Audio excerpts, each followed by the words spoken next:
Bon, eh bien écoutez, je suis heureuse de vous accueillir de nouveau dans cette vidéo. On va parler de quoi aujourd'hui? Eh bien, j'aimerais vous montrer comment j'interprète un thème. Donc, la première des choses à faire, c'est d'aller voir donc les nœuds karmiques en astrologie. Donc, d'où je viens, le nœud karmique sud, enfin le nœud lunaire sud, et où je vais, le nœud lunaire nord. Le sud représente tout ce qui est le passé, ce que l'on a appris de la vie précédente, et le nœud nord, c'est le chemin d'évolution, c'est ce qui va nous permettre d'aller vers notre idéal de vie, notre réussite, notre épanouissement.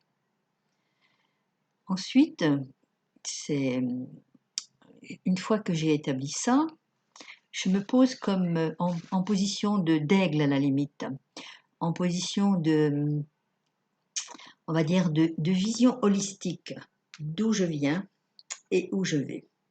Une fois que j'ai ces deux pôles, je vais regarder à l'intérieur du thème de numérologie, voir où se situe l'incarnation précédente, c'est-à-dire le nœud sud, dans quel domaine de vie, dans quel champ d'expérience on le trouve. Et ensuite, avec l'évolution qui est donc précisée en deuxième partie de vie, je vais donc voir comment vous allez pouvoir évoluer, par quel champ d'expérience pour aller vers votre nœud nord. Ensuite, ce que je vais faire, je vais donc regarder le référentiel de naissance que j'aurai monté également, et je vais pouvoir effectivement on va dire, me conforter dans mes interprétations d'astrologie karmique avec les nœuds du thème de numérologie. Et après, avec le référentiel, je vais pouvoir comprendre effectivement vos défis, les verrous à relever, les forces qui sont les vôtres, le cadeau que la vie vous a fait. Je vais pouvoir regarder en même temps quel est votre chemin de vie, votre mission d'âme, quelle est l'action à mener. Je vais pouvoir également comprendre comment vous allez pouvoir passer du stade, on va dire, souffrant, l'incarnation du nœud sud, vers le nœud nord, la partie donc guérison, on va dire. Vous aurez donc à passer par ce qu'on appelle l'échelle de Jacob. Et bien sûr, il y a le plan d'âme qui est horizontal. Vous avez ensuite l'échelle de Jacob qui est verticale. Et entre les deux, ce qu'on appelle en référentiel de naissance, on appelle ça donc le passage obligé. Passage obligé, vous êtes, comme le dit son nom, obligé d'y passer si vous voulez vraiment. Donc c'est intéressant de savoir quel arcane vous avez là pour bien comprendre sur quoi vous devez donc mettre toute votre attention. Ensuite, on ira voir, par exemple, la maison de l'année personnelle. L'année personnelle, bien sûr, va être une vibration supplémentaire qui va vous permettre de mettre plein feu sur un poste particulier. Admettons que, par exemple, vous êtes dans une année 18, vous avez la lune quelque part dans votre thème, vous avez un 18 dans votre thème, donc bien sûr, ce 18 viendra renforcer l'énergie du 18. Par contre, si vous avez du 4 quelque part, eh bien, ça va être un miroir, un miroir à bien comprendre. Parce qu'en fait, un miroir, c'est deux lames qui possèdent à elles deux, donc un tout, qui possède le 22. Donc, ce qui manque dans un, on peut aller chercher dans l'autre et vice-versa. Donc, par exemple, dans le cas de la lune, c'est la créativité, l'émotionnel, c'est tout ce qui est sensible, c'est au niveau de la maternité, c'est au niveau de la mère. Mais, mais la partie, on va dire, ombre, c'est plutôt eh bien, tout ce qui est du domaine des idées floues, de la désillusion, c'est tout ce qui est du domaine bah, effectivement des idées floues en fait, voilà. Et contrairement justement à l'empereur, l'arcane 4, lui, c'est la clarté mentale. Donc bien sûr, les deux vont pouvoir vous permettre d'avoir vraiment une bonne vision des choses, une bonne interprétation des choses. Vous allez pouvoir vous servir des deux. Ça, c'est un exemple pour une année personnelle, donc la maison 8 en référentiel de naissance. Il est vrai que quand nous sommes dans une année 18, c'est une année lunaire.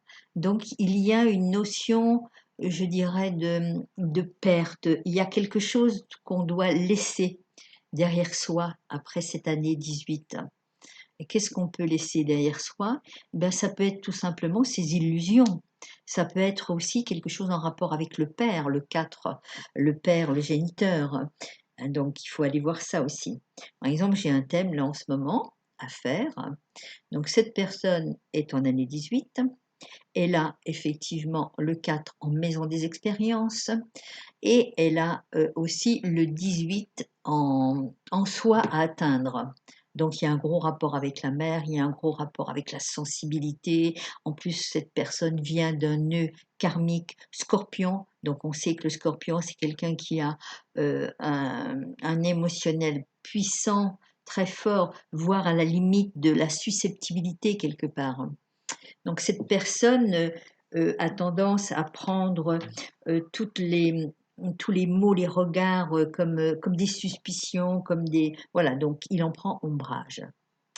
S'il va de plus en plus vers son taureau, le 4, qui représente aussi l'empereur, qui représente aussi les structures personnelles, mais les structures familiales, eh bien, on comprend très bien que cette personne a vraiment besoin, et son thème de numérologie le précise bien, besoin d'aller de plus en plus vers, je dirais, l'amour. Sa troisième partie de vie le montre très bien, il y a beaucoup de 6.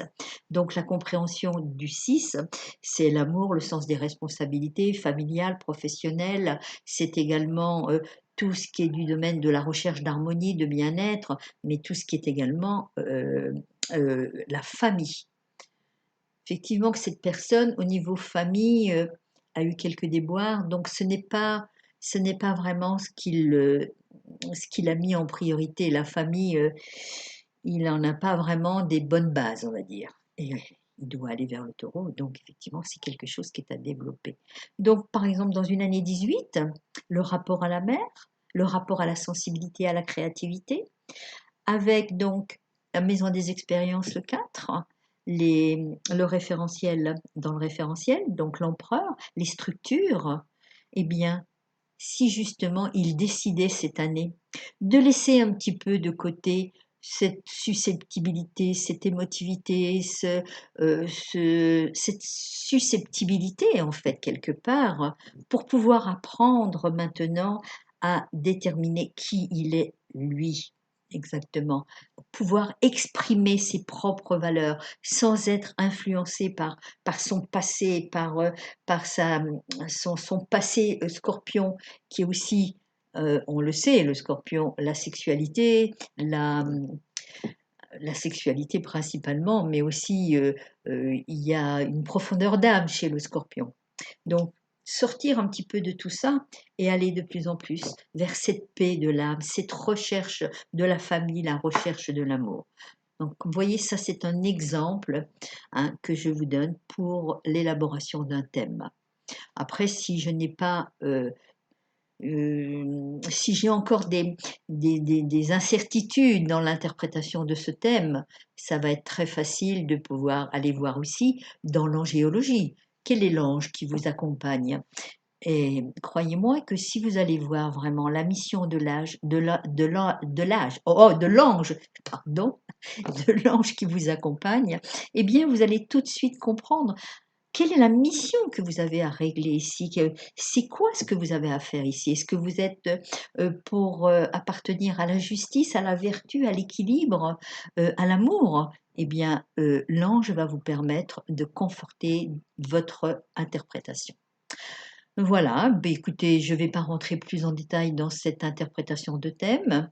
J'espère que je vous ai donné une envie de faire votre thème et de vous découvrir surtout, parce que ça, c'est très important, d'apprendre à se connaître pour apprendre à s'aimer et pour pouvoir après exprimer qui on est à l'intérieur de soi. Voilà, et pour aller sur l'épanouissement de sa vie. Et croyez-moi que quand on a compris ce qu'on est venu faire dans cette incarnation. Quand on est sur sa route, eh bien, on est vraiment comme quelqu'un qui se sent protégé, quelqu'un qui vraiment chemine avec bonheur, avec épanouissement. Donc, je vous souhaite d'arriver à ce stade parce que croyez-moi que c'est vraiment un plaisir. Je vous souhaite une bonne fin de journée et peut-être à très bientôt.